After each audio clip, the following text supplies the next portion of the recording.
যে জিনিসটা বলতে চাই, এই যে ব্যাপারটা আজকে আমি দেখলাম, যে আজকে যে লেভেলে মানে রাজস্থান রয়্যালস যে লেভেলে ফিল্ডিং মিস করেছে, আমি তোমায় বলি সবার আগে তো আমি দেখলাম একটা জিনিস আমার লক্ষ্য হলো, তুমি রাজস্থান রয়্যালস কতগুলো হোয়াইট করেছে দেখেছো বল করতে গিয়ে?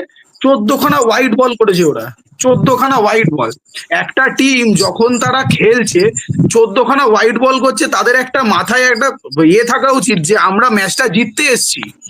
সেখানে আমি আরেকটা জিনিস বুঝতে পারছি না, Riyan Parag as a captain, তার টিমে তো বলার নেই এমন না। রিয়ান পারাগ নিজে বোলিং এ যাচ্ছে, 3 ওভার বোলিং করে 30 রান খেয়েছে, একটা উইকেট নিতে পারেনি। সেখানে আমার গুড অন্য পয়েন্ট, কাউকে টেস্ট করানো গুড উচিত, পয়েন্ট। অন্য কাউকে দেখানো উচিত। সেখানে সেখানে আমি দেখলাম রিয়ান পারাগ সেই জিনিসটা করছে না। যেখানে তোমার আর রাজস্থান রয়্যালস এর বলাররা আজকে খুব নোংরা মার খেয়েছে, মানে খুব নোংরা। আমি তোমায় একটা জিনিস বলি, জোফরা আর্চার 4 ওভার বল করেছে, 33 রান খেয়েছে।